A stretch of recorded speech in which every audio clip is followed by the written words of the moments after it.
Now, from your weather authority, meteorologist Cody Bailey.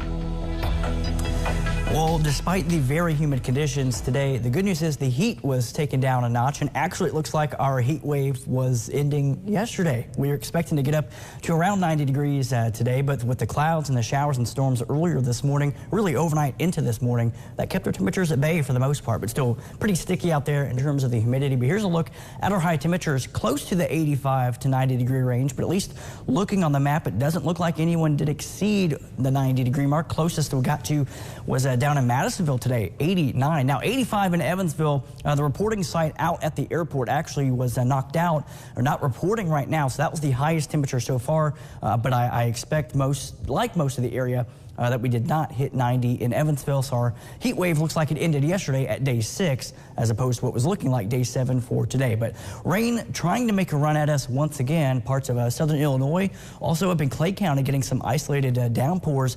Doesn't look like anything in terms of thunder or lightning right now, at least, but that could be a trend that does continue later on this evening. We did have quite a bit of rainfall earlier today. Anywhere those shades of green, those are totals in excess, at least estimated by Doppler radar, of an inch or more. And we had quite a bit of rainfall right over the Evansville metro, pretty much Evansville, Henderson, Newburgh at one point last night under a flash flood warning. Looks like the jackpot right now between excuse me, Morganfield and Waverly along US 60 in Union County. 3.1 inches of rain picked up on our Doppler radar estimate. We're not expecting the widespread heavy rainfall in some of those pockets like what we had last night.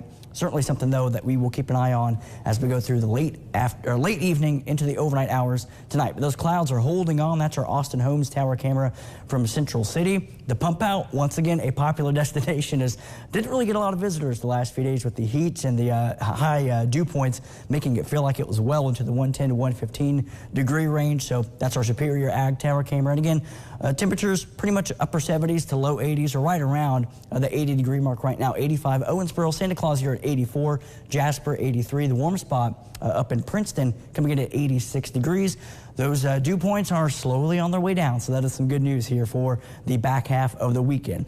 All quiet here at home, but we are watching, again, pretty active setup down in the tropics. This is Hurricane Franklin, currently a Category 1. Now, the good news is it's not going to be a threat to land, but it will intensify, forecast to become a Category 3 hurricane. But again, as we put this into motion, that's going to kind of turn back out to sea, missing the East Coast. So that is some good news there as it starts to dissipate and weaken as it moves away. Now, we will be watching the Gulf of Mexico for the possibility of a storm hitting, maybe making landfall in Florida. Unnamed right now. If it does become a hurricane or tropical storm, it would become Hurricane Idalia, and that would possibly make landfall in southwest, or just southwest of Jacksonville on the panhandle there, likely as early as Wednesday morning to Wednesday afternoon. So we'll keep a close eye on that. If there's any family or friends in the area, maybe some late summer, close to Labor Day festivities that may be headed down there, something to keep an eye on over the next few days. But here at home, not expecting a whole lot of activity, but the Storm Prediction Center keeping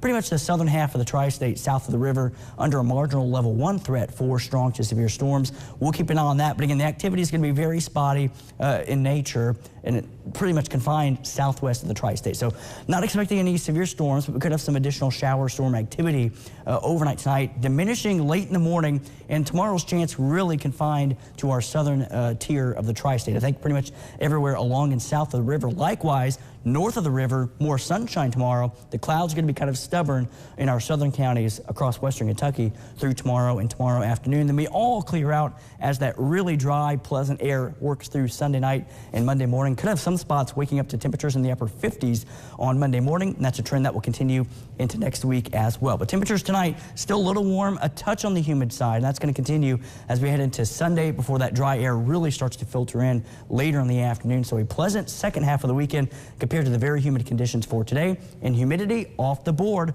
all of next week with temperatures close to normal. We do start another warming trend late next week into next weekend, but still not looking nearly as hot or as humid as what we just dealt with the last couple of days, Hannah.